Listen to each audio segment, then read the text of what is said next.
The morning Hazel Finley pressed her dead husband's land deed into the hands of a stranger. Her youngest child was burning with fever, and her flour barrel had been empty for 3 days. It was the autumn of 1878, deep in the sun-cracked territory of western Kansas, where the wind never stopped talking, and the sky was so wide it made a person feel both free and utterly alone at the same time. The small town of Caldwell sat on the edge of the Kishom Trail, still dusty with the last of the season's cattle drives, the smell of livestock and leather, and wood smoke hanging over the main street like a permanent companion. It was not a gentle place, Caldwell. It was a place that asked hard questions of the people who chose to live there, and it rarely apologized for the asking. Hazel had come to this land 11 years ago as a bride of 22, riding beside her husband Thomas Finley on a wagon that held everything they owned and every dream they had carefully folded between them. Thomas had been a good man, a farmer with calloused hands and a laugh that could settle a nervous horse. He had broken the sod on their quarter section of land south of town and coaxed wheat from ground that had never been asked to grow anything before. They had built their house together, timber by timber, and they had raised 3 children in it. Clara, who was now 9, Owen, who was 7, and little Rosie, who had just turned 4 and whose small body had been fighting a fever for 6 days now. Thomas had died in March, 8 months ago, taken by a swift pneumonia that had moved through him like a prairie fire and left nothing standing. Hazel had buried him beneath the old cottonwood at the edge of the north field, in ground he had loved and tended, and she had stood over that grave in the cold March wind with 3 children at her skirts and thought, I do not know how to do this alone. But she had tried. God in heaven, she had tried. She had planted in April with borrowed seed, worked the fields herself while Clara minded the younger ones, driven the small plow behind their one remaining mule until her hands bled through her gloves. The summer had been merciless. A drought in June had scorched the wheat at the root. A hailstorm in August had flattened what little had survived the dry. By September, when the other families around Caldwell were bringing in modest harvests, Hazel was staring at fields of broken stalks and a root cellar that was nearly empty. She had sold the mule in October to pay the doctor when Rosie first fell sick. She had sold her grandmother's silver candlesticks the week after that to buy medicine from the pharmacist in town. She had sold Thomas's good saddle, his pocket watch, the spare iron stove from the kitchen. She had let go of things one at a time, each small surrender a kind of grief layered on top of the grief she already carried, until she stood in her kitchen on a Tuesday morning in November with nothing left to sell except the land itself. The last acre was the one closest to the house. It was the piece Thomas had always kept as kitchen garden, the patch where he had grown the tomatoes and the beans and the sweet corn that had fed them through many summers. It was an acre that meant nothing to a land speculator and everything to Hazel. But it was the only thing left with a monetary value, and Rosie needed medicine, and Clara and Owen needed food, and wanting to keep a piece of ground because it smelled like the life you used to have was a luxury that widows with sick children could not afford. She had heard in town that a man named Patrick Sawyer had been buying land. He was not a speculator, people said, not one of those sharp-suited men from back east who came out to the territories to carve up other people's losses into profit. He was a rancher who had ridden up from Texas 2 years prior, a man of about 32 or 33, who had already established a small but solid cattle operation on the eastern edge of the county. He paid fair prices, the townspeople said. He did not cheat. That was the most important part to Hazel as she walked the 1.5 miles into Caldwell that gray November morning with the deed folded in her coat pocket and her heart folded up tight against hope. She did not need kindness. She had received enough of other people's pitying kindness in the 8 months since Thomas died to last her a lifetime. She needed fair. She needed enough money from that acre to buy Rosie proper medicine and enough food to get her family through the winter. She found Patrick Sawyer at the feed store on the south end of Main Street, which was where everyone eventually found everyone in Caldwell. He was standing at the counter going over an order with the store's owner, and Hazel had a moment to look at him before he turned around. He was tall, lean in the way that hard work makes a person lean rather than the way that hunger does, with dark hair going a touch silver at the temples, and the kind of sun-browned face that told you plainly he had spent most of his life outdoors. He wore a gray work shirt and a brown canvas coat and boots that were worn but clean, and he had the posture of a man who had never in his life needed to make himself bigger than he was. He turned when he heard the bell above the door, and his eyes found her immediately. They were dark brown, those eyes, steady and quiet, the kind that seemed to take everything in without making a fuss about it. "Mr. Sawyer," she said, because she had rehearsed this walk over, had decided she would not waste his time or her own. "My name is Hazel Finley. I was Thomas Finley's wife. I have an acre of land south of town that I need to sell quickly, and I was told you might be interested in buying it. I want a fair price, not charity, and I need to know today." Patrick Sawyer looked at her for a moment, not in the way that made her feel looked at, but in the way that made her feel heard, which was a distinction she had rarely experienced from anyone in Caldwell since Thomas died. Most people looked at her with that particular expression of sorrow and discomfort that the living reserve for those they do not know how to help. "Mrs. Finley," he said, and his voice was low and steady with the soft Texas dust of the South still in it. "I've ridden past your place a time or two. Your husband was a good farmer. I'm sorry for your loss." "Thank you," she said, because what else was there to say? "About the land." "Walk with me," he said simply, and he touched the brim of his hat to the feed store owner and led her outside.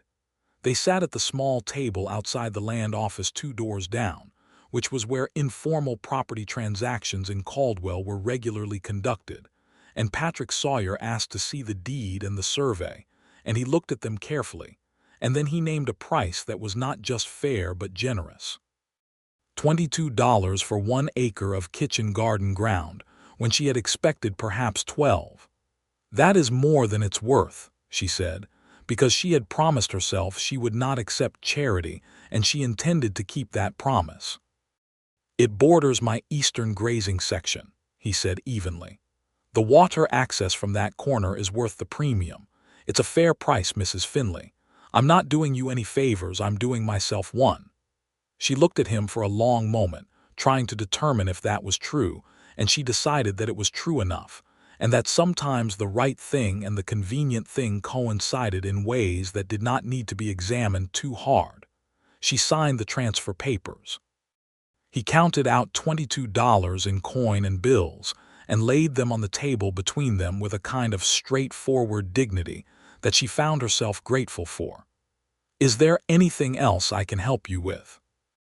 he asked, and it was such a plain question. No pity in it, no performance of generosity, just a man asking a practical question. "No," she said. "Thank you, Mr. Sawyer." She went to the pharmacist first and spent $6 on the medicine Dr. Hendricks had prescribed for Rosie's fever. Then she went to the general store and spent $9 on flour, salt pork, dried beans, cornmeal, sugar, coffee, and a 20-pound sack of potatoes. She bought 2 yards of wool flannel for Clara, who had grown 3 inches since last winter and whose coat was embarrassingly short. She bought a pair of second-hand boots from the dry goods pile for Owen, who had been wearing his left shoe with a rag stuffed into a hole in the sole for 2 weeks. She walked home with her parcels and her remaining $7, which she tucked into the tin box under the floorboard where Thomas had always kept the household savings, and she stood in her kitchen and looked at the food she had bought and felt, for the first time in a very long time, like she might be able to keep her children alive until spring. That was what she thought the end of it was.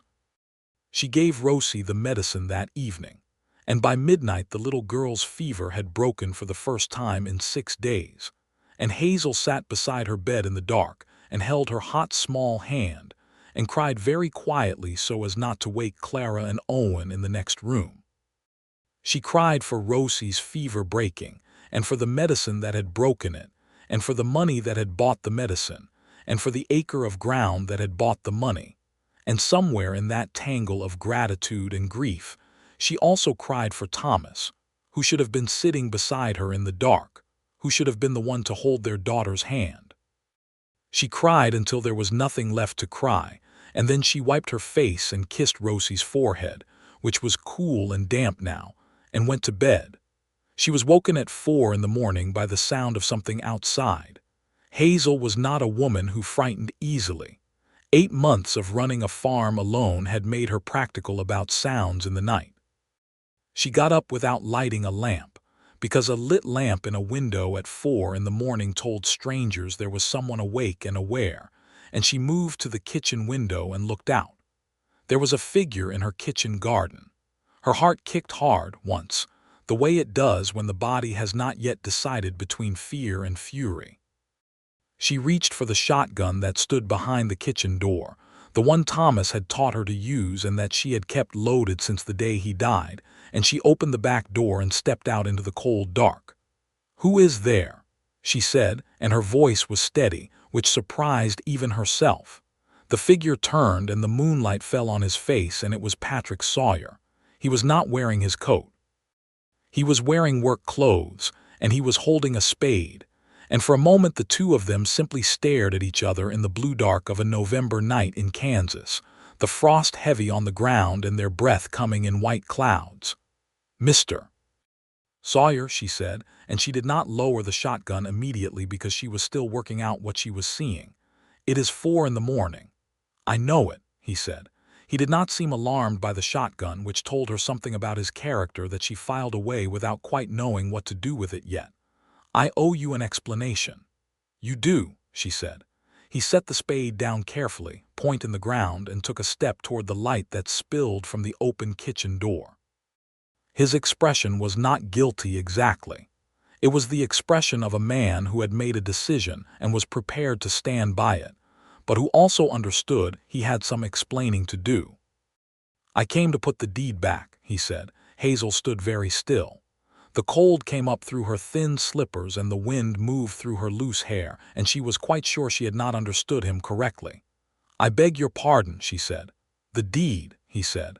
"The land transfer. I came to undo it." He reached into the inside pocket of his shirt and produced the folded deed she had signed that afternoon, and he held it out to her. "I spent the afternoon thinking on it, and I can't keep the land, Mrs. Finley. It wasn't right of me to buy it." She did not take the deed from him. She stared at it. "We made a legal transaction," she said. "You paid me $22. "Yes," he said. "And I'd like you to keep the $22. Consider it a loan with no interest and no due date, or consider it a gift, or consider it whatever arrangement doesn't wound your pride, but I can't take your kitchen garden. I've been thinking on it since you left, and the more I think on it, the wronger it gets." The wind moved between them, cold and direct as only Kansas wind can be. Hazel looked at the deed in his outstretched hand. She looked at his face.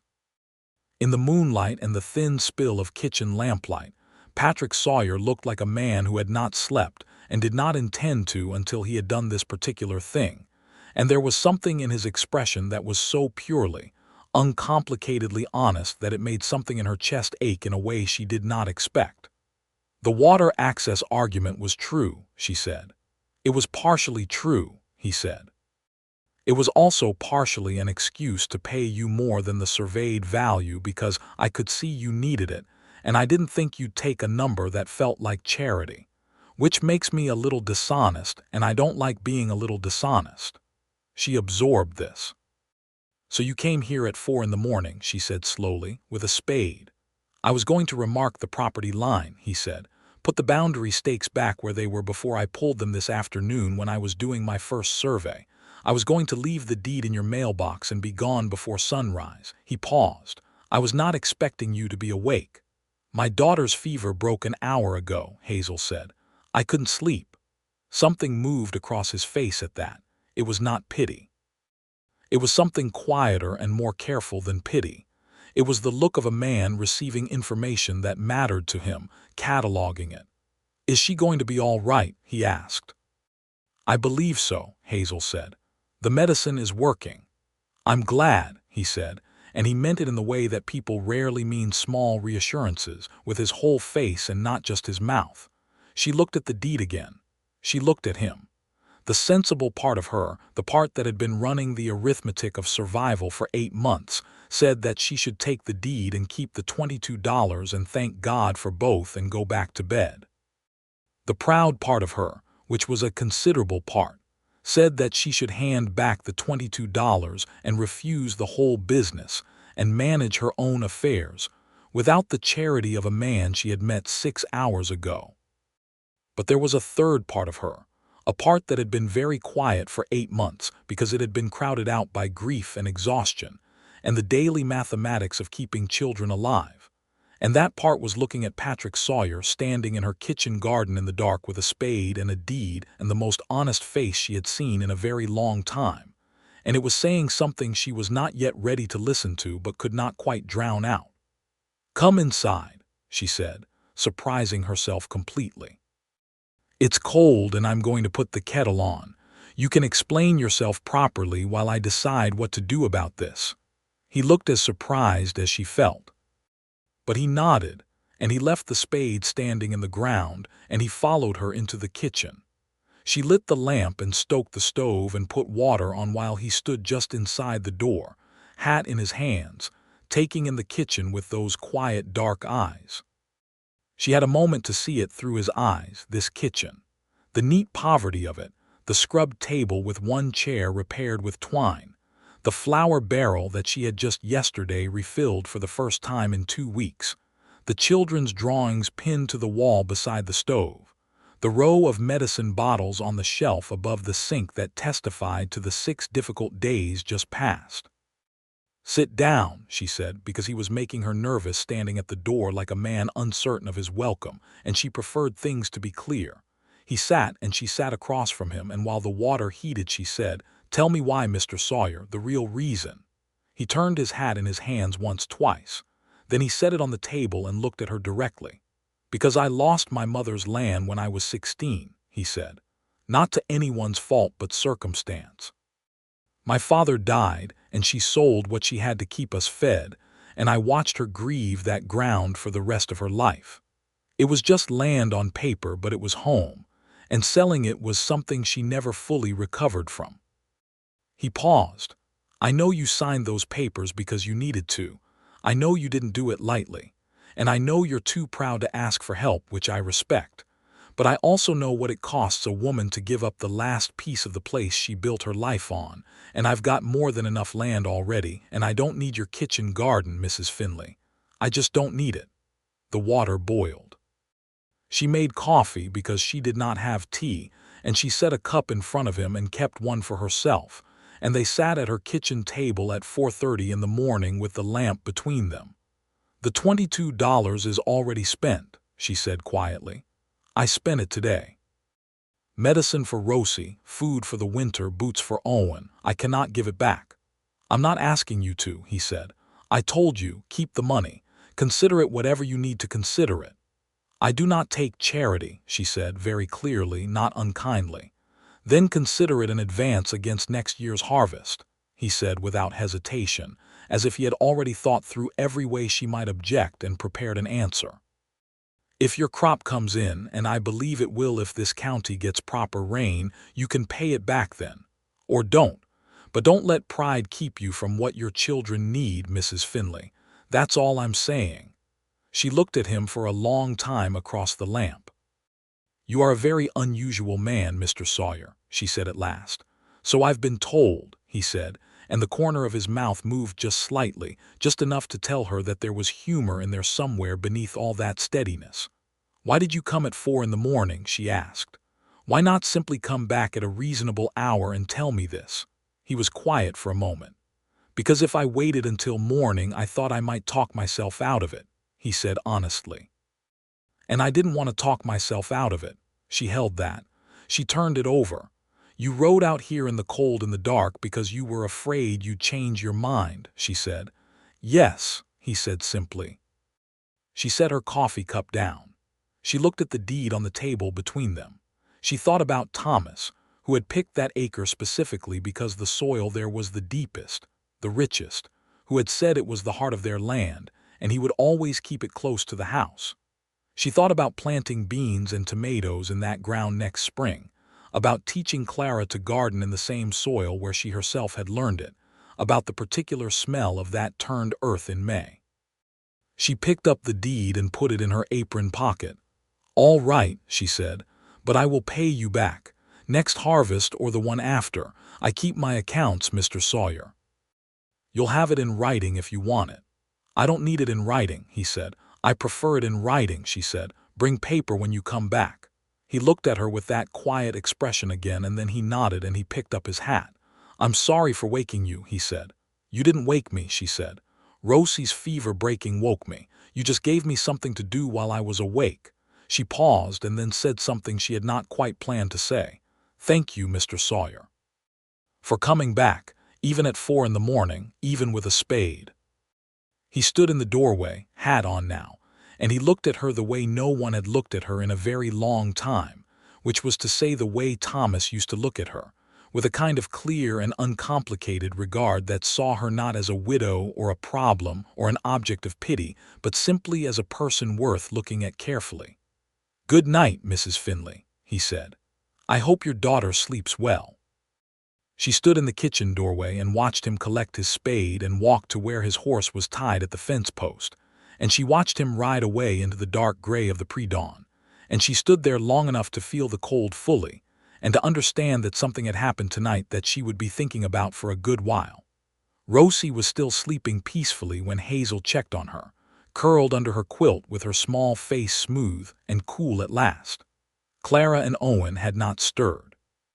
The house was quiet and warm, and Hazel sat back down at the kitchen table and drank the rest of her coffee and looked at the deed in her hand, and the note she was already composing in her head, the careful accounting of $22 against future harvest, the terms laid out plain and fair the way she did everything. She fell asleep at the table just as the sky began to lighten, her head on her folded arms, the deed tucked into her apron, and she slept more soundly than she had in 8 months.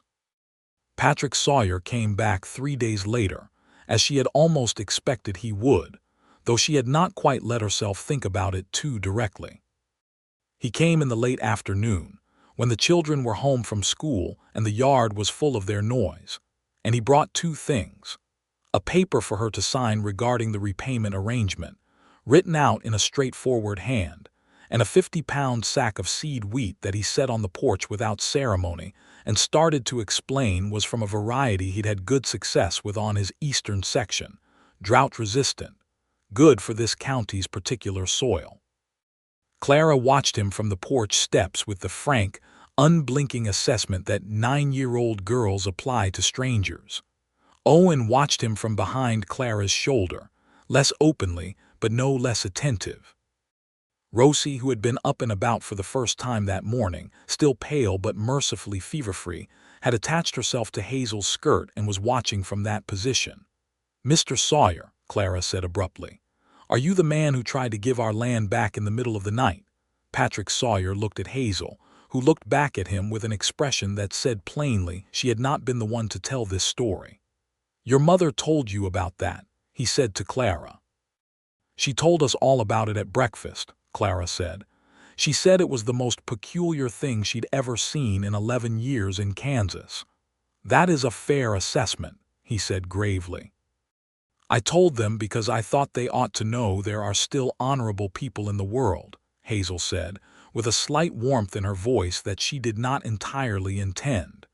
It seemed worth mentioning. He looked at her when she said that, and she looked away first. He signed the repayment paper alongside her at the kitchen table, with Owen hanging over his elbow asking about the cattle operation, and whether he had a horse that could run fast, and Clara asking whether the drought-resistant wheat was also resistant to hail because hail was what had ruined their last crop, and Rosie having fallen asleep against Hazel's side on the bench, small and warm and wonderfully, blessedly cool-skinned. "The wheat can take a moderate hail," he told Clara seriously, answering her as he would answer a full adult, which Hazel noticed and which Clara clearly appreciated, because she straightened slightly and asked a follow-up question about planting depth. Plant it in rows 16 inches apart and keep the first 6 inches of soil turned. Your mother knows what she's doing with this ground.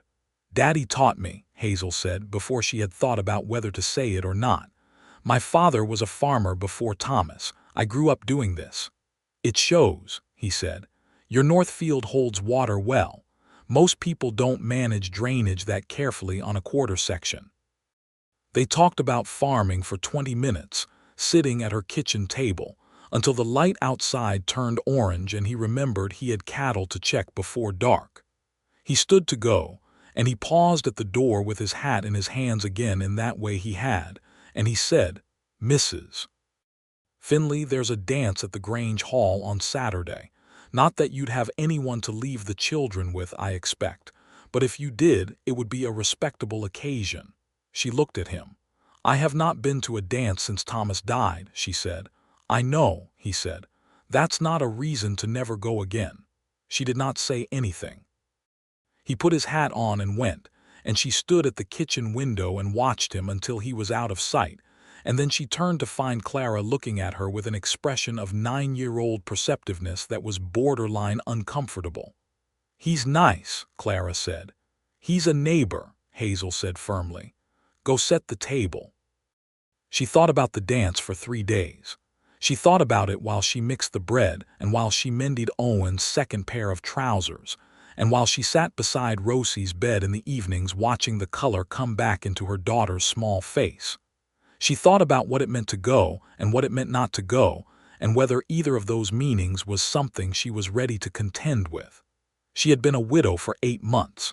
She was 33 years old. She had 3 children and a farm and a $22 debt to a man who had ridden out in the cold dark to do the right thing before he talked himself out of it, and she was not sure what any of that added up to. She went to the dance. Mrs. Alderman 2 farms over agreed to sit with the children for the evening in exchange for a jar of Hazel's preserved tomatoes, which was a fair trade for both parties. Hazel put on the dark green wool dress that she had not worn since before Thomas died, which still fit, and she pinned her hair up properly, and she walked the 2 miles to the Grange Hall in the early winter dark, with the sound of fiddle music reaching her long before the lamplight did. The Grange Hall was warm and crowded and smelled of pine smoke and beeswax, and the kind of collective human warmth that Hazel had been absent from for long enough to feel it land on her like something almost physical when she walked in. There were families there, and young couples, and the older men who had been trading stories at the far end of the room since before Hazel arrived, and the fiddler in the corner was working through a reel with the focused pleasure of a man who was born to do exactly this. She saw Patrick Sawyer almost immediately. He was standing near the refreshment table talking to the town blacksmith, and he turned when she came in the way that told her, with a small jolt of something she refused to call satisfaction, that he had been watching for her. He came across the room with the same unhurried directness with which he did everything. "Mrs. Finley," he said, "you came." "I came," she agreed. "I'm still not sure it was a good idea." "It's always a good idea to go somewhere warm and hear music," he said simply. He offered her a cup of cider from the table and she took it, and they stood side by side for a moment watching the dancers, and it was easy, was the thing that surprised her. It was an easy kind of standing together like 2 people who had already agreed on the important things without needing to discuss them. "Do you dance, Mr. Sawyer?" she asked. "Not well," he said. "Do you?" "Thomas and I used to," she said. "He was terrible at it and I wasn't much better. We were well matched." A beat of something, a gentle weight in the air. Then he said, "That's a good thing to have been." She looked at him. "Yes," she said, "it was."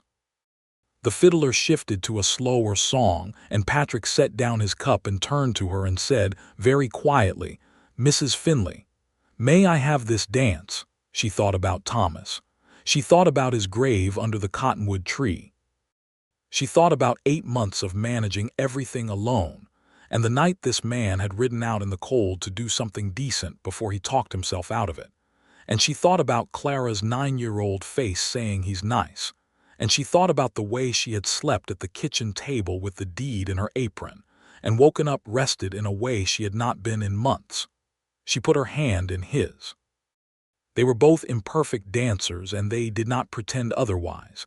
And at some point during the second slow song, she found that she was not thinking about her feet or about what people might be thinking or about Thomas, but simply about the song and the warmth and the solid, steady presence of the man moving carefully around the floor beside her, and it was the most peaceful she had felt since March.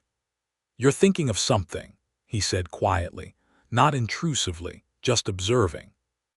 "I was thinking that this is the first time in 8 months that I haven't been thinking about something that needed to be done," she said, which was more honest than she had intended to be. He said nothing, but his hand on hers shifted slightly, just a small tightening, acknowledgement without performance, and she was grateful for it. They danced twice more and then sat and talked for the better part of an hour, first about farming and the county's prospects for next year's rainfall, and then about other things, smaller things that turned out to matter more. He told her about growing up in Texas, the youngest of 5 children, his father's cattle operation that he had partly inherited and partly rebuilt after his father's death. She told him about her family in Ohio, her farmer father who had taught her everything she knew about soil and season, her mother who had died when Hazel was 14. She told him about coming west with Thomas, about the first year on the Kansas ground, about the fear and the joy of it mixed together. He listened the way very few people listened, with his whole attention, not waiting for his turn to speak, but actually hearing her. "You loved him very much," he said, when she had talked about Thomas. "I did," she said. "He was a good man and a good father, and I miss him every day." "That's not something that goes away," Patrick said. "My mother never stopped missing my father." But she also didn't stop living. She looked at him carefully. "Is that meant to be advice, Mr. Sawyer?" "Just an observation," he said, with that slight movement at the corner of his mouth. She walked home that night in the cold, stars overhead in their dense Kansas profusion, and she felt something she had almost forgotten the name of, a kind of forward-leaning feeling, an interest in tomorrow that was not just about keeping 3 children alive, but about what the day itself might hold. She was not sure she was ready to examine that feeling too closely, but she did not refuse it either. The winter of 1878 into 1879 was hard and close, as Kansas winters are, but it was different from the previous winter in important ways. The flour barrel stayed full. The children were warm. Rosie gained back the weight the fever had taken and grew an inch by Christmas, and her laugh returned to its ordinary volume, which was considerable for a 4-year-old. Hazel mended and preserved and planned and read, and on certain evenings she found herself thinking about the dance in a way that was quiet and warm like a banked fire.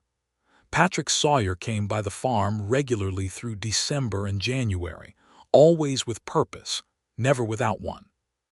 He brought more seed in December, a variety of corn this time, and stayed to advise about spring planting and to fix a section of the chicken coop fence that had come loose.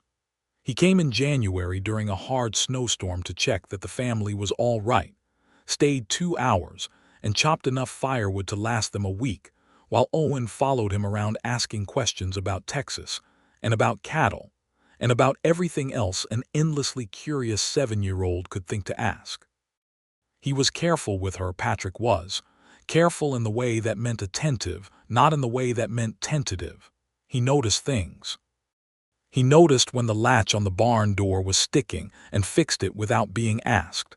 He noticed that Clara was reading everything she could get her hands on and began bringing books from his own modest collection. He noticed that Hazel took her coffee with no sugar and remembered it every time. She noticed him noticing. She allowed herself to notice that. In February, on a Sunday afternoon when the snow had crusted hard enough to walk on, and the children were careening around the yard in the bright cold, he came to call with no particular stated purpose for the first time, which was different, and they both knew it was different. She invited him in and made coffee, and they sat at the kitchen table, which had become their natural location for the kind of talking they did, and there was an ease between them by now, a comfortable familiarity that had grown across 3 months of careful proximity. And at some point in the middle of a conversation about the spring cattle drive, he simply stopped talking and looked at her. "Mrs. Finley," he said. "Hazel." The use of her given name, which he had not used before, landed simply and directly, and she met his eyes. "Mr. Sawyer," she said. "Patrick," he said. A pause. The children's voices outside, vivid and bright. "Patrick," she said, and his name in her mouth felt like a door opening. "I've been wanting to say something for a while," he said, "and I've been taking my time with it because I didn't want to say it wrong and I didn't want to crowd you, and you've been through a great deal this year, and the last thing I wanted was to add to your complications." She waited. "I'm going to just say it plainly," he said, "because that seems to work best between us. I think you're remarkable, Hazel. I think you're the most capable and honest and clear-eyed woman I've met in a long time, and I think your children are wonderful, and I'd like to come courting properly if you'll allow it. Not to rush anything. Not to complicate your life. Just to make my intentions clear so we're both working from the same information." She looked at him for a long time. Outside, Rosie was shrieking with delight about something, and Owen's voice answered her, and Clara was laughing. "You told me the first night," she said slowly, "that you were afraid if you waited until morning you'd talk yourself out of it. Is that what's happening now?" "No," he said. "This is the opposite. I've been talking myself into it for 3 months, and I finally got there." She felt something warm and spreading move through her chest, and she thought, there it is. There it is, that thing she had been not looking at since November. There it was, plain as daylight, and she was not afraid of it. "Clara will have opinions," she said. "Clara already has opinions," he said. "She told me last week that I was planting the seed corn at the wrong spacing. She was right. Owen will ask you questions every hour of every day," she said. "I find I don't mind Owen's questions," he said. "He's got a good mind. Rosie will climb on you," she said. "I hope she does," he said simply, and that simple sentence did something fundamental to Hazel's careful composure. "I am not finished grieving Thomas," she said, because that was true and she would not pretend otherwise. "I know," he said. "I'm not asking you to be. I wouldn't ask that of you. Thomas was your husband and Clara and Owen and Rosie's father, and he belongs in this family and in your heart. I wouldn't have it any other way." She looked at the table. She looked at him. She thought about standing in this kitchen alone for 8 months, feeding children and keeping accounts and carrying everything without setting any of it down. And she thought about how it felt to have Patrick Sawyer sit across this table from her and simply look at her like she was a person worth looking at carefully. "All right, Patrick," she said. "Come courting." The word moved across his face in a way that made her feel a great deal more than she was prepared to talk about just then, and he nodded once quietly, as if they had just shaken hands on something solid and real. "I'll come Sunday afternoons," he said, "unless you'd prefer a different day." "Sunday afternoons are fine," she said. "Good," he said. And then he smiled fully, for the first time she had seen, and it was the kind of smile that completely reorganized a face, that revealed something warm and genuinely happy underneath all that quietness. And Hazel Finley thought, with a clarity that startled her, "Oh, oh." The courtship proceeded with the same steady, unhurried character as Patrick Sawyer himself. Sunday afternoons became the rhythm of it, though he came other days too, now openly, without the cover of fence repairs or seed deliveries. He came and they talked and walked the land together and ate dinner with the children, and gradually the shape of his presence in their lives became familiar and then necessary. Clara warmed to him first and most visibly, though Hazel suspected she had been warmed since the beginning and had simply been waiting to see if Patrick was going to prove himself worth the warmth. He proved himself by taking Clara's agricultural opinions seriously, and by bringing her a copy of a farm almanac with a long article about seed selection that she read so many times the pages went soft.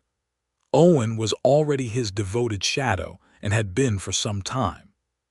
He followed Patrick around on visits with the single-mindedness of a boy who had been without a father figure for 8 months, and was now making up for lost time, asking about cattle and horses, and the mechanics of wells, and whether a person could learn to rope a calf at age 7, and approximately 100 other questions per hour, every one of which Patrick answered with complete seriousness. Rosie simply loved him immediately and entirely, the way small children love people who crouch down to their level and pay full attention. She called him Mr. Patty for the first 3 weeks, which he accepted gravely, and by the 4th week had promoted him to just Patrick, which she delivered with considerable authority for someone who was 4. Hazel watched all of this and felt the complicated thing that it was: gratitude and tenderness, and a new kind of happiness, and underneath all of it the steady ache of Thomas's absence, not diminishing but somehow sitting differently beside this new warmth. Both things true at once, the way life asks you to hold two true things that seem contradictory until you realize they are not contradictory at all. She let herself fall in love with Patrick Sawyer slowly, the way water fills a creek after a long dry summer, incrementally and then all at once. It happened in March, on a Sunday afternoon when the weather had turned early and warm and the first green was showing along the creek banks. They had walked out to Thomas's grave under the cottonwood tree, which Hazel visited every Sunday and which Patrick had never accompanied her to before. She had brought early wildflowers, the small yellow ones that came first in the Kansas spring, and she laid them on the grave and stood quietly for a moment, and Patrick stood beside her without speaking, his hat off, his presence a quiet and respectful weight. "He would have liked you," she said, which was the truest thing she could offer. "I hope so," Patrick said. "I think I would have liked him." She looked at the carved stone that said Thomas James Finley, beloved husband and father, 1841–1878, and she thought about 11 years and 3 children and a life built on this ground, and she felt the grief and the gratitude for it in equal measure. And then she turned to Patrick Sawyer and looked at him in the warm, early March light, and she said, very quietly, "I love you." He went very still. The kind of still that is not the absence of feeling but the opposite of it. "Hazel," he said. "I wanted you to know," she said. "I wanted to say it clearly." He reached out and took her hand, standing there at Thomas's grave under the cottonwood tree, and he held it firmly. "I love you too," he said. "I have for a while now." She looked at his hand holding hers, and she thought about the night in November when he had stood in her kitchen with a deed and a spade and an honest face, and she thought about all the Sundays since, all the conversations at the kitchen table, all the small, careful evidence of a man who showed up and stayed, and she thought about the $22 she still had careful note of, that she would repay in full next harvest. She squeezed his hand, and they stood quietly for a moment more, both of them looking at the grave, honoring what it held, and then they walked back toward the house together in the early spring warmth, and the children's voices met them halfway across the field.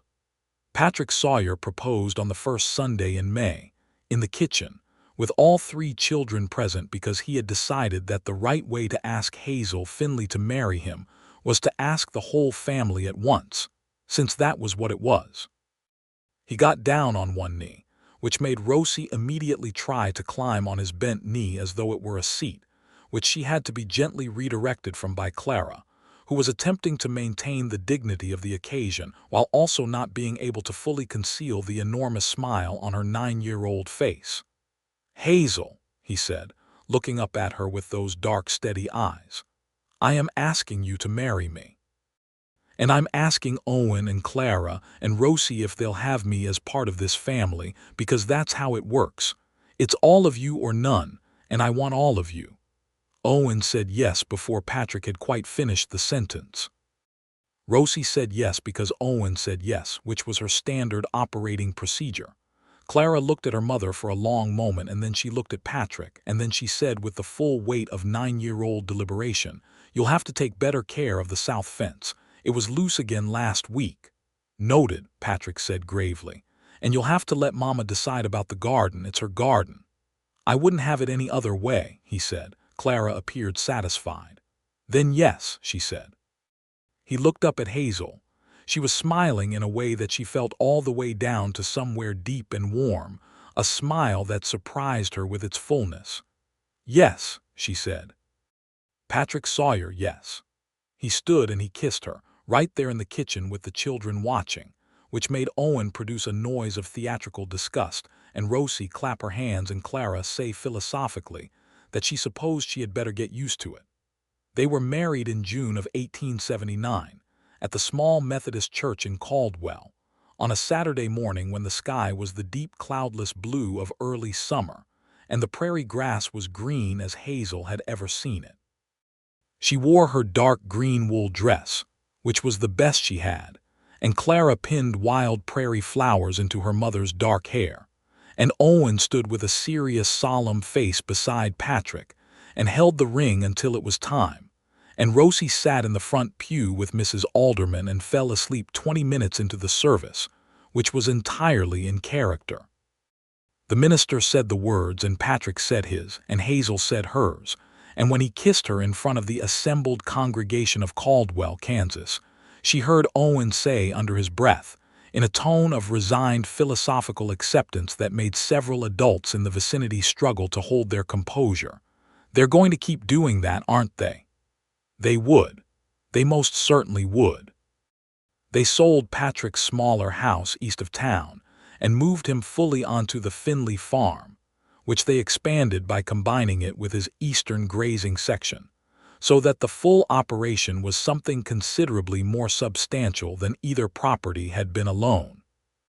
The spring planting of 1879 was done together, Hazel and Patrick working side by side in the fields in the long May days, their rows straight, and their spacing argued over and ultimately compromised on, which Hazel considered a good sign for the marriage. The harvest of 1879 was good. The rains came in April and May, and the drought that had killed the previous year's crop did not return. The wheat came in golden and heavy, and Patrick worked the reaping while Hazel managed the thrashing side, and Clara and Owen worked beside them with the serious industry of farm children. And by the end of August, they had more in the root cellar and the barn than Hazel had had in the 2 years prior to that. On the first day of September, Hazel counted out $22 in coins from the household box and set them on the kitchen table in front of Patrick. He looked at them and then looked at her. "Hazel," he said, "I told you I'd pay it back," she said. "Next harvest or the one after, this is the next harvest." "That was 8 months ago," he said. "We're married. The money it was a debt before we were married," she said firmly, "and I am paying it as a debt. It matters to me, Patrick." He looked at her face, at the clear, steady honesty in it, and he understood. He picked up the coins. "All right," he said. "Paid in full, Mrs. Sawyer, Mrs. Sawyer." She had been thinking of herself as Hazel Finley for so long that the name landed with a small, gentle surprise, like the first warm day after a long winter. She was still Hazel Finley in the ways that mattered, in the love she carried for Thomas, in the things he had taught her, in the children they had made together. But she was also now Hazel Sawyer, and that name fit her in its own new way, warm and solid. "Paid in full," she agreed. Life on the combined farm took on the shape of good and ordinary things. Patrick's cattle and Hazel's crops and the children's daily dramas, and the slow learning of two people who had each lived alone long enough to have strong opinions about things like the proper way to store seed, and the right hour to start the morning's work, and whether coffee should be made strong or very strong. They argued about small things with the ease of people who trust each other enough to argue, and always resolved it with the same combination of logic and stubbornness and eventual laughter. He learned where she kept the things she kept. She learned how he took his mornings, which required first coffee and second conversation in that exact order. She learned that he would ride the perimeter of the property in the late evenings, the way some men take a final walk through a house before bed, checking, assessing, making sure. He learned that she could not sleep until she had checked each child, which he began doing with her, the two of them moving quietly through the dark house to stand for a moment at each child's bedside, not because any check was needed, but because the act itself was a kind of prayer. Owen was enrolled in the county school and was doing well, particularly in arithmetic, which his teacher said was unusual for a boy his age. Clara helped Hazel with the home and had developed a genuine talent for the kitchen garden, which she managed with the same opinionated precision she applied to everything. She had, by the following spring, already drafted a crop rotation plan that Hazel and Patrick reviewed together with expressions of carefully concealed awe. Rosie turned 5 in the spring of 1880 and started school with the solemnity of someone who had been waiting for this moment with considerable patience and was now prepared to excel at everything. She came home the first day and announced that school was good but that her teacher needed to rearrange the seating because the light from the east window was falling directly into her eyes in the morning and it was distracting. Patrick, upon hearing this, had to step outside for a moment to compose himself. In the autumn of 1880, Hazel discovered she was expecting. She told Patrick on a Wednesday evening after the children were in bed, sitting at the kitchen table, which was where they told each other the things that mattered. She watched his face when she said it, the way the meaning moved through him, and what she saw there was something that she had no word for except whole, complete.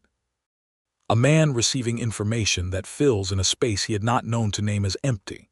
He came around the table and put his arms around her from behind, his forehead against her hair, and he held her for a long time without saying anything, and she let herself lean back against him in the warm kitchen with the lamp burning between them and felt, with a clarity and fullness she had not experienced since before Thomas died, and perhaps differently from even then, that this was home, that she was home.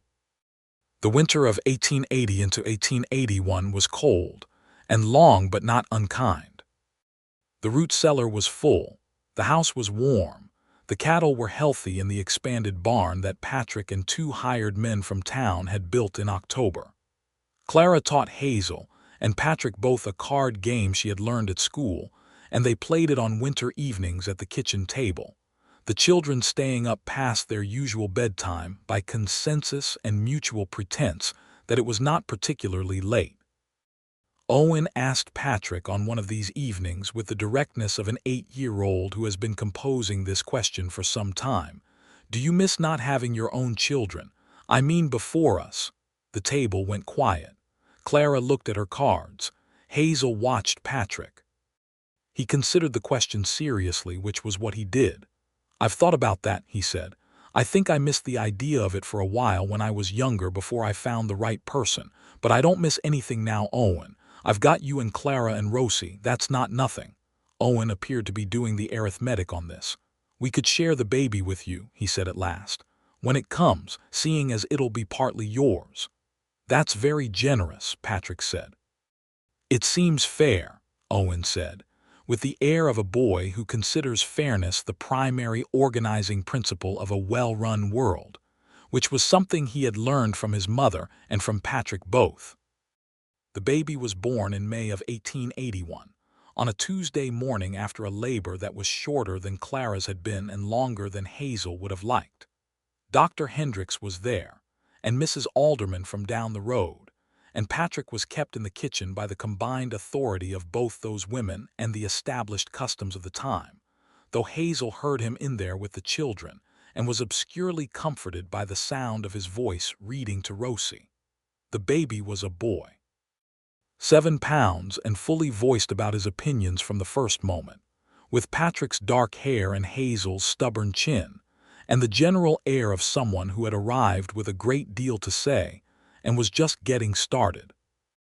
They named him Thomas James Sawyer. Patrick had suggested it himself, quietly, on a winter evening when they had been talking about names, and Hazel had been unable to speak for a moment and had taken his hand instead.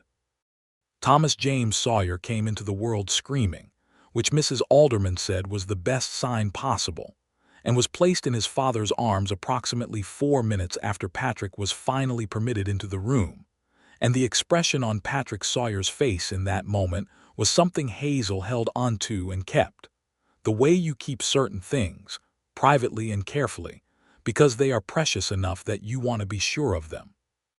"Hello, Thomas," Patrick said very quietly to the small, red, furious person in his arms. "We've been waiting for you." Clara met the baby with dignified emotional restraint that lasted approximately 45 seconds before she was quietly crying, which she did not acknowledge and which everyone very tactfully ignored. Owen met him with the fascination of a boy who had not quite understood where babies came from and was now reevaluating several assumptions.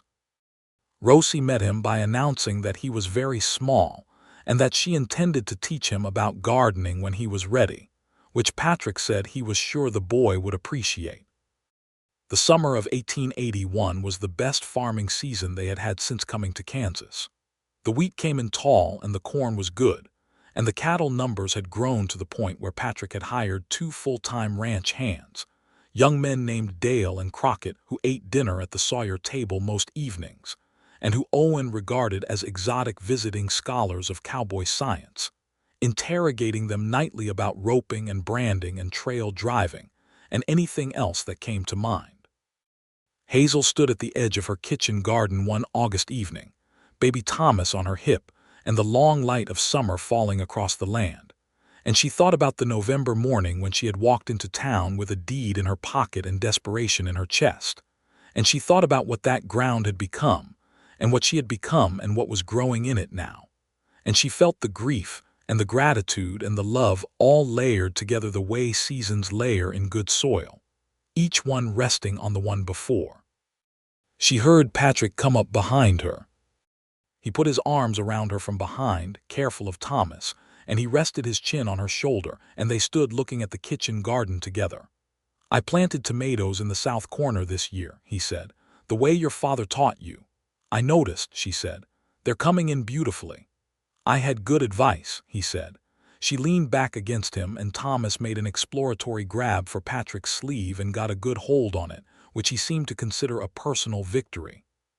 "Patrick," she said, "thank you for coming back that night with the spade." She felt him smile against her hair. "You've thanked me for that before." "I'll keep thanking you," she said. "It was the thing that changed everything." He held her a little tighter. "No," he said. "You changed everything. You were already doing it. I just came back at 4 in the morning and knocked on a door you were going to open anyway." "That is a very gracious interpretation," she said. "It's the accurate one," he said. The sun was going down behind the western ridge, painting the sky in the particular extravagance of color that the Kansas sky achieves in late summer, orange and pink, and the deep blue of coming dark. And the kitchen garden was rich with late-season growth, and Thomas had fallen asleep against Hazel's shoulder with Patrick's sleeve still in his fist. And from the house behind them came the sound of Clara and Owen arguing about something with the cheerful energy of children who are arguing because they can, not because they need to, and Rosie's voice at some point rising above both of them with the authority of someone who intends to settle the matter. Life. Ordinary, specific, unrepeatable life. The harvest of 1881 was good enough that by October they had paid off the remaining small debt on the farm equipment and had enough set aside to begin building the addition to the house that they had been planning since before Thomas was born. Patrick drew the plans himself, measured twice, argued with Hazel about the placement of the second window in the new room, until she pointed out that his plan had the window facing directly into the late afternoon sun, which would make the room uninhabitable in summer. At which point he looked at the plan for a long moment and said she was right and moved the window, which she appreciated without making too much of it, because she had learned that Patrick's ability to simply say "you're right" without defense was something worth not taking for granted. The addition was finished before the first hard snow of the winter of 1881. 2 new rooms built solid and square, smelling of fresh-cut pine, and the particular promise of a house still growing. Clara claimed one room as her own, which was the first time in her life she had had a bedroom to herself, and she received this development with a composure so studied and careful that it was obvious how much it meant to her. Owen moved into the room he had been sharing with Clara, and was now sharing with Thomas, which he approached with the air of a boy accepting a new and important responsibility. Dale and Crockett, the ranch hands, were given full-time housing in the bunkhouse that had been expanded alongside the barn, and they became in the way of such things a kind of extended family, at the table most nights, known quantities, reliable presences in the daily life of the farm. It was Crockett who, on an icy evening in January of 1882, rode back to the farm from town with the news that there was trouble at the south end of the county. A speculator named Horace Bennett had been buying up land from desperate families, and then using legal challenges to claim additional acreage that was not technically part of the sale, exploiting the imprecise surveying that was common in the early years of Kansas settlement. 3 families south of Caldwell had already lost additional acreage this way, and there was talk that Bennett had filed a claim that touched the western edge of the Sawyer property, which was land that had been Hazel's from before the marriage. "It's a common enough trick," Patrick said that evening, looking at the county maps he kept in the office that had been the original homestead's back room. He finds survey inconsistencies in the original land grants and uses them to argue that the transfer was incomplete. "Can he do that?" Hazel said. "Legally, yes, if the survey is ambiguous enough," Patrick said. "Which is why we're going to spend tomorrow going over every line of your original deed and Thomas's survey stakes and make sure every inch of this property is documented properly."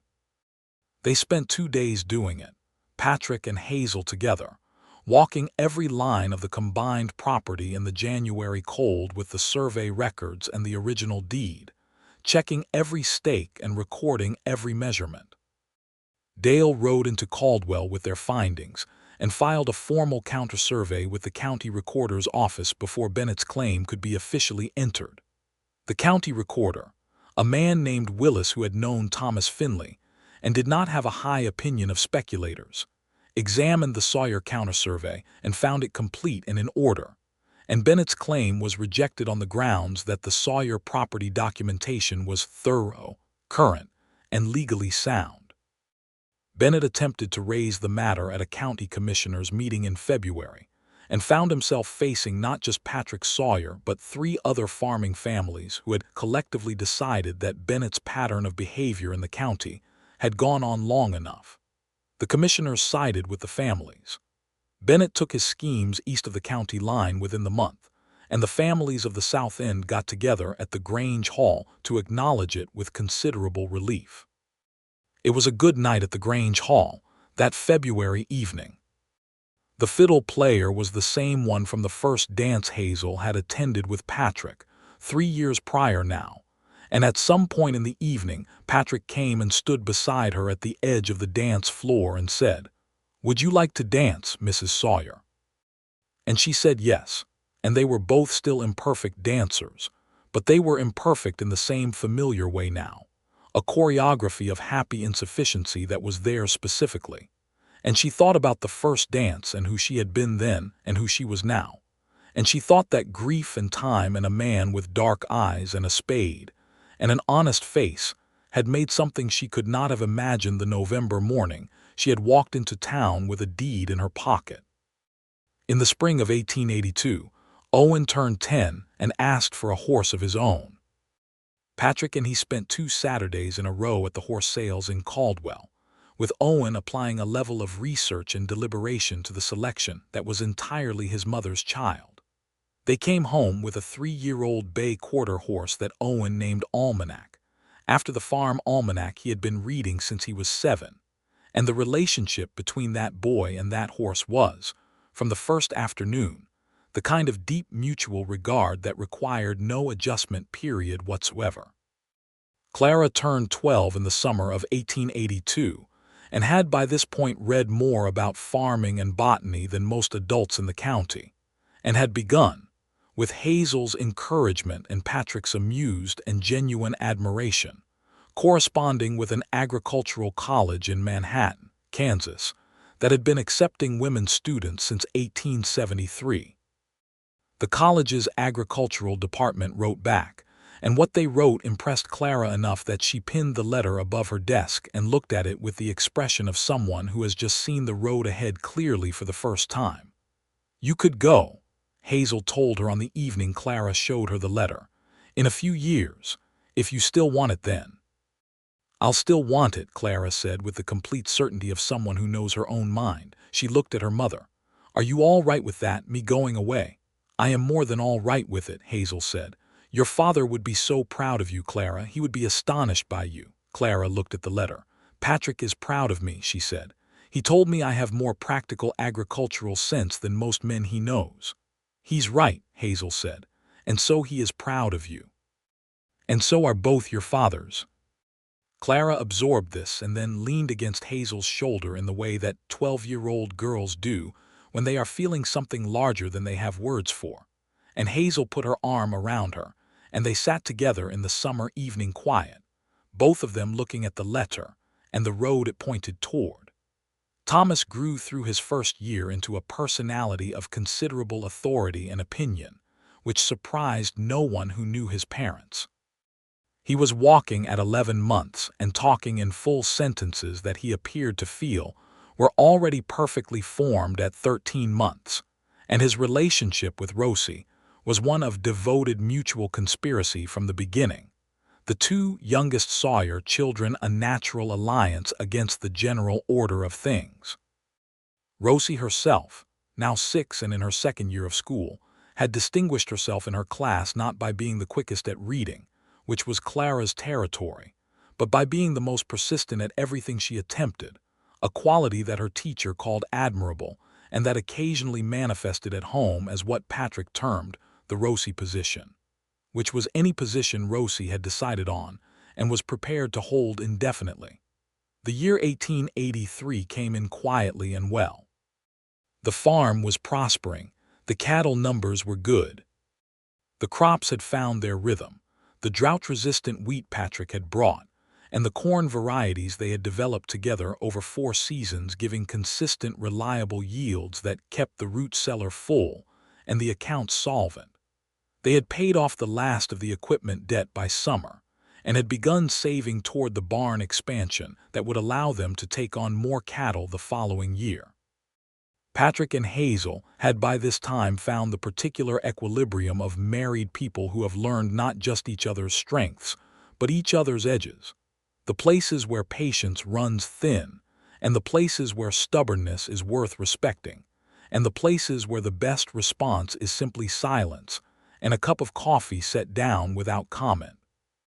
They argued with less frequency and more precision than they had in the early years, which they both considered an improvement, and they laughed more than either of them had expected, which they considered a gift. On a Sunday afternoon in June of 1883, Hazel walked out to Thomas's grave under the cottonwood tree, which she still visited every week, and she sat down in the grass beside it and talked to him the way she did. She talked about the children, about Clara's correspondence with the college in Manhattan, about Owen and his horse and his developing plans for going into ranching himself one day, about Rosie's fierce and marvelous particularity, about little Thomas who was nearly 2 and had recently decided that shoes were personally insulting and removed them at every opportunity. And she talked about Patrick, which she did every time she came here because it had seemed important from the beginning to be honest at this grave, to not pretend or diminish. "He is a good man," she told Thomas. "He is a good father to them, not your kind of good, not in your particular way, but in his own way, which is real and solid and daily. They love him. I love him." She paused. "I hope you know that none of that takes anything from you. You are always here in this ground and in their faces and in the way Clara plants tomatoes and in Owen's laugh.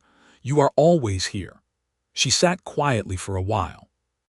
The cottonwood leaves moved above her in the warm June air, making the sound that cottonwood leaves make, like a very soft and ongoing conversation. The light fell through them in that particular way, shifting and dappled, and it was beautiful, this corner of ground. She heard Patrick's step behind her and did not turn around.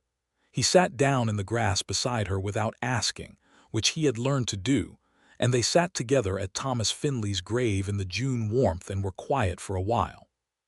"The second calf dropped this morning," he said eventually, "a piece of information and an offering of something ordinary to hold." "Both healthy?" she asked. "Both healthy," he said. "Owen has named them both." "What has he named them?" "The larger one is Survey and the smaller one is Almanac Junior, though there's already an Almanac Senior who is a horse and not a cow, so the nomenclature is going to get confusing." Hazel laughed, and the laugh surprised her with its completeness, its full and unguarded quality, and Patrick looked at her when she laughed with the expression she had come to know best in him, that particular warm, direct regard that was entirely for her. "I love you," she said, which she said often now, not to compensate for anything but because she meant it every time and saw no reason not to say what she meant.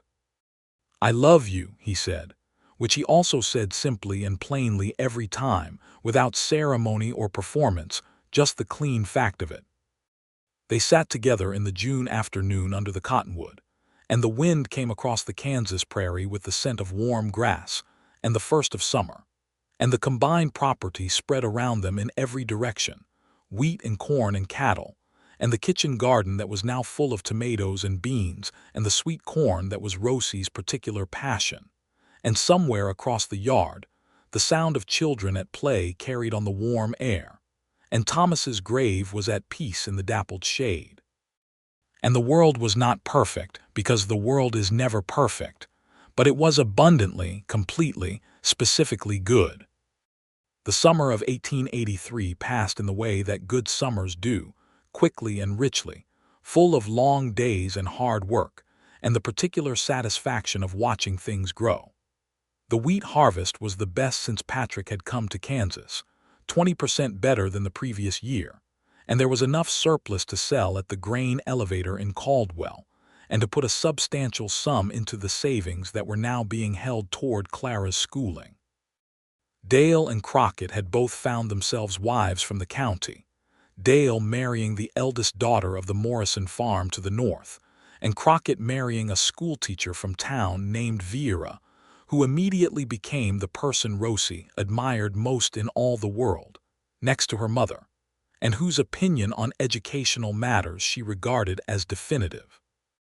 Owen turned 11 in the autumn of 1883 and was given more responsibility with the cattle, riding out with Patrick in the mornings to check the herd and learning the practical management of the ranch side of the operation with the focused intensity he brought to everything. He had Thomas Finley's patience with physical work and Patrick's eye for detail, and it was increasingly clear to everyone who watched him that he was going to be something considerable when he grew into it fully. Christmas of 1883 was the fullest the Sawyer house had ever been. Dale and his wife came, and Crockett and Vera, and Mrs. Alderman from down the road who was now in her 60s and had no family of her own, and who had been at every Sawyer Christmas since Hazel could remember because that was where she belonged. The house smelled of pine and coffee and the roasting meat that had been on since morning, and Thomas Jr. fell asleep under the Christmas tree at approximately 7:30 and stayed there, which everyone moved around carefully for the rest of the evening. Patrick stood at the edge of it and looked at the full and noisy kitchen and the parlor beyond and the Christmas tree with the small boy asleep under it, and found Hazel's eyes across the room. And what he gave her in that look was everything that did not need to be said, because it was already evident everywhere in this house, in these people, in this warm and particular life. She came to him across the room and put her hand in his and stood beside him, and they looked at all of it together. "It's a good life," he said. "It's a very good life," she said. The new year came in cold and clear, and the children went back to school in January, and the cattle were healthy, and the plans for the barn expansion were begun in earnest as February arrived with the first hints of what would be a good spring. Clara had received her formal acceptance to the agricultural program in Manhattan, conditional on her sitting the entrance examination in the following year when she would be 14, which was the minimum age, And she had immediately begun a supplementary study program of her own devising that Hazel suspected was more rigorous than the college's own preparatory curriculum. And on a morning in February of 1884, Hazel stood at the kitchen window and looked out at the kitchen garden, which was brown and sleeping under the winter cold, and thought about a November morning 5 years ago when she had walked into town with a deed in her coat pocket and her youngest child sick with fever, thought about $22 in coin and bills laid on a table, and the quiet, honest dignity with which they were paid. She thought about 4 in the morning and a figure with a spade. She thought about coffee at her kitchen table and the particular question, "Is there anything else I can help you with?" asked with no performance and no pity, just a practical man asking a practical question. She thought about all the Sundays, about the dance, about standing at Thomas's grave and saying "I love you" for the first time, and about how it had felt like a door opening.